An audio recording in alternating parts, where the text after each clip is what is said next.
vrou vir my gesê het, sy bring haar nou terug. A city that I felt very close to culturally. I grew up with a very politically conscious father. My earliest memories of my hair are pretty traumatic.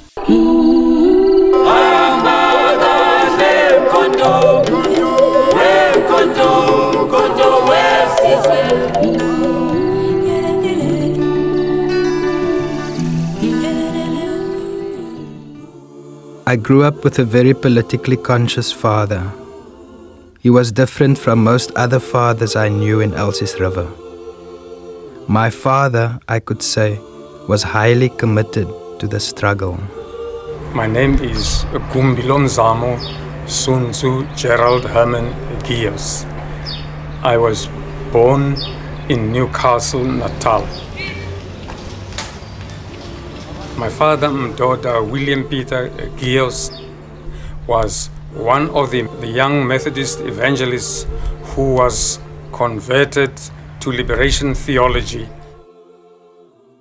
In fact, my father used to state, in order to be a good Christian, you must be a practicing communist.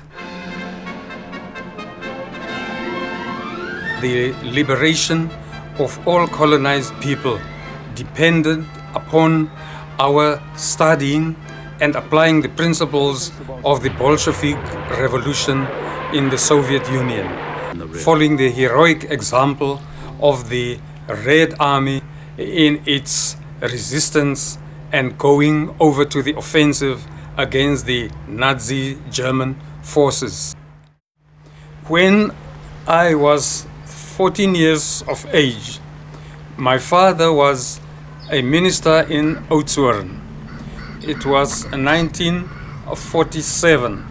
One evening, as my father and my eldest brother left the Waldorf Cafe, they were attacked by a bunch of white Afrikaner, brown shirt thugs.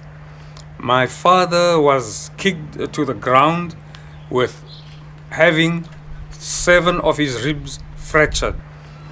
This reign of terror by the Nazi white Afrikaner terrorists resulted in the Nationalist Party winning the general elections of 1948. The terrorist curse besetting the world. I was a child through the 70s and 80s. When I was 10, the police once surrounded our house looking for my father.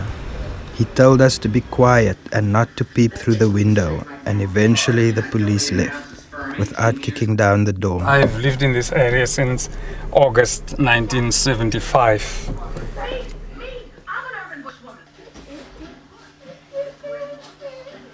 It's predominantly members of the previously disadvantaged communities.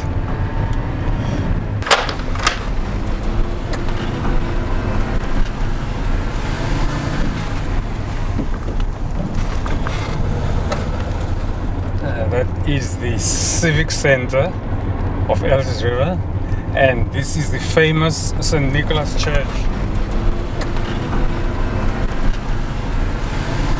On the 15th of June 1986, as we were gathered there on that Sunday to commemorate the youth uprisings throughout the country, the apartheid forces commanded by a notorious Captain van Schalkwyk broke into the church during the prayer services and began assaulting every member of the congregation.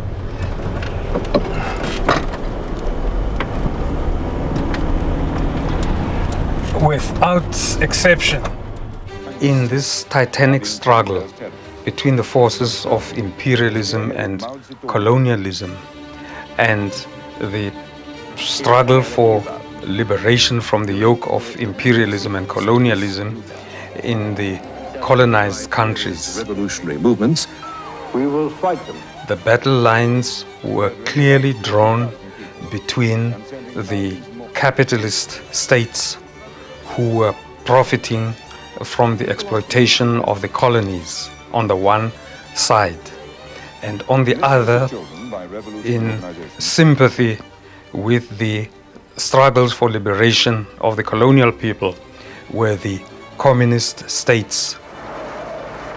The armed struggle against imperialism in Southern Africa could not be restricted to South Africa alone. Hence our decision to form the National Liberation Front, which would encompass all the Southern African colonized countries. We decided to call the armed wing of the National Liberation Front the Yuchi-Chan Club. Among the leading members were Dr. Neville Alexander, who had been studying at Tübingen University in Germany. There was myself as a school teacher, and there was Comrade Dulcie September, who in subsequent years was assassinated in France, where she was the representative of the African National Congress.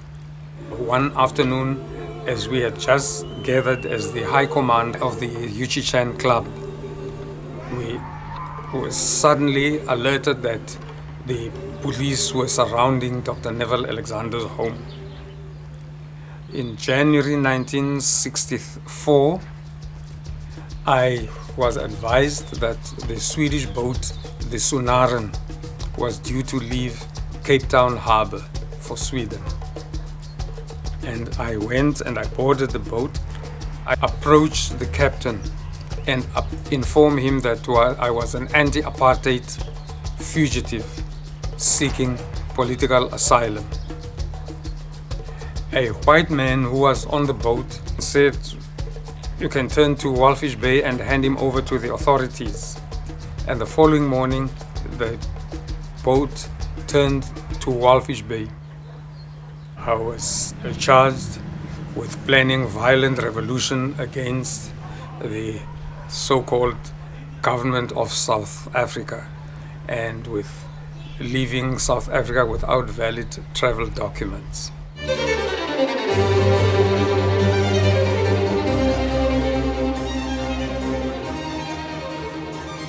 As a result of the cessation of military hostilities between the apartheid defense forces and the liberation forces, agreement was reached that these liberation forces would be integrated into the new South African National Defense Force. Because this process was driven by officers of the former apartheid defense force, there was much prejudice against many former liberation combatants.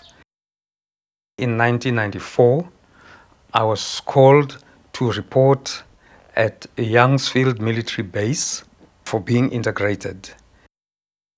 But the integration officer, a former member of the apartheid defense force, excluded me, Comrade Don Davis, and others who had records of having been political activists concurrently with being members of MK. When we demanded to know why, she said, "Because I say so." I felt angry. I felt betrayed. In fact, I felt that our liberation forces had been betrayed by the agreements which had been, and the agreements and the compromises which had been reached with the apartheid forces. We could not accept this exclusion of seasoned veterans of the anti-apartheid military liberation forces from the new South African National Defense Force. If we were to win the battle, things would not be like what they are today. We therefore decided to form an association which we named the MK Military Veterans Association. We aim at redressing even the prejudice which is prevalent in the South African National Defence Force of today against those members of the National Liberation Movement who integrated into the South African National Defence Force. Comrades, when we gathered here, as Comrade Gerald said, we were young, we were innocent, and we were as determined then as we are today.